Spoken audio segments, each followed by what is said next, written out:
Game খেলে fraud amount ঢুকে মাস্টারমশাইয়ের salary account বন্ধ হয়ে গেছে। হ্যাঁ, শিক্ষিত বোকার কিছু গল্প করি। মানে সাইবার ক্রাইমের মামলা যে না বোঝে, অসচেতন বা অশিক্ষিত বা কম বোঝে এরকম মানুষের নয়, শিক্ষিত মানুষেরাও এই সাইবার ক্রাইমের মামলাতে জড়িয়ে পড়ছে। একজন মাস্টারমশাই, তার কলিগ বান্ধবী আছে, সেই বান্ধবী কারো কাছে শুনেছে ওই লিঙ্কে গিয়ে কিছু টাকা 20 টাকা 30 টাকা জমা করলে নাকি এত টাকা পাওয়া যাবে।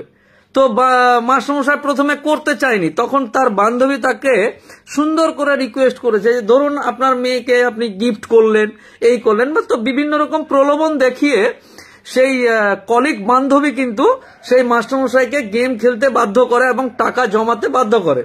সেই টাকার রেভিনিউ বা লাভ আসা শুরু করে। এমন লাভ এসেছে যে 1350 টাকার জন্য মাস্টারমশাইয়ের স্যালারি অ্যাকাউন্টে সাইবার ক্রাইমের মামলা হয়ে অ্যাকাউন্ট বন্ধ হয়ে পড়ে আছে। এখন যে তিনি বেতন পান, সেই বেতনে তো প্রথমে মাস্টারমশাইরা বেতন নিয়েই একেবারে ঘর বাড়ি লোন ফোন করে একাকার, লোনের টাকাও কাটে সেই ব্যাংক থেকে। কিন্তু দুর্ভাগ্যবশত সাইবার ক্রাইমের মামলা হয়ে মাস্টারমশাই এখন টাকা উঠাতে পারছে না ব্যাংক থেকে। করুণ পরিস্থিতি। 1350 টাকার মামলা মুম্বাই, মহারাষ্ট্রের মুম্বাইয়ে।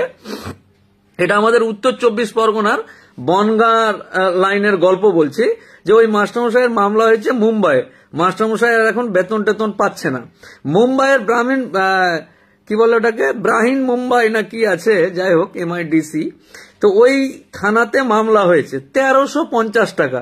বান্ধবী কলিকের গল্প শুনে মাস্টারমশাই যে গেম খেলেছে বুড়ো বয়সে, ওই গেম থেকে উপার্জিত টাকা, যে টাকাটা ঢুকেছে সেটা ফ্রড অ্যামাউন্ট বা মুম্বাইয়ের কোনো এক মানুষের এক টাকা 1350 টাকা ঢুকে গেছে 2000 টাকার মধ্যে। তো এই 1350 টাকার জন্য একজন শিক্ষিত মাস্টারমশাইয়ের মানুষ তার স্যালারি বা বেতন উঠাতে পারছে না, কারণ বেতন যে অ্যাকাউন্টটাতে ঢোকে সেই অ্যাকাউন্টে এই গল্প ঘটে গেছে।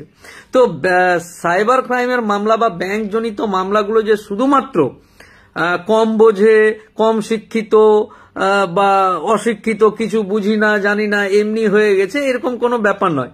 শিক্ষিত বোকারাও কিন্তু এই সমস্ত ঘটনায় জড়িয়ে পড়ছে। তাই প্রত্যেকটা শিক্ষিত, অশিক্ষিত, অর্ধশিক্ষিত, মাথা মোটা, সমস্ত মাথা গোটা সমস্ত মানুষকেই অনুরোধ করব যে বৃদ্ধ বয়সে গেম খেলে বা কোনো লিঙ্ক ক্লিক করলে এত টাকা পাওয়া যাবে, টেলিগ্রামে, হোয়াটসঅ্যাপে, ইউটিউবে, তো এই ধরনের কর্মকাণ্ডে জড়াবেন না। না হলে ওই যে বললাম 1350 টাকার জন্য এখন যেতে হবে মুম্বাইয়ে সেই থানায় গিয়ে বলতে হবে যে কে কেস করেছে তাকে ডাকো, ডেকে হেকে তার হাত পা ধরে টাকা ফেরত দিয়ে মামলার মোকদ্দমা উঠিয়ে আসতে হবে।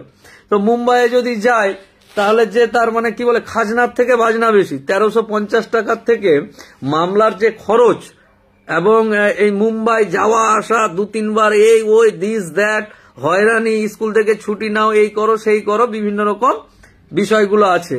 তাই সকলকেই এই সমস্ত বিষয়গুলো থেকে সচেতন হওয়ার আহ্বান জানাচ্ছি।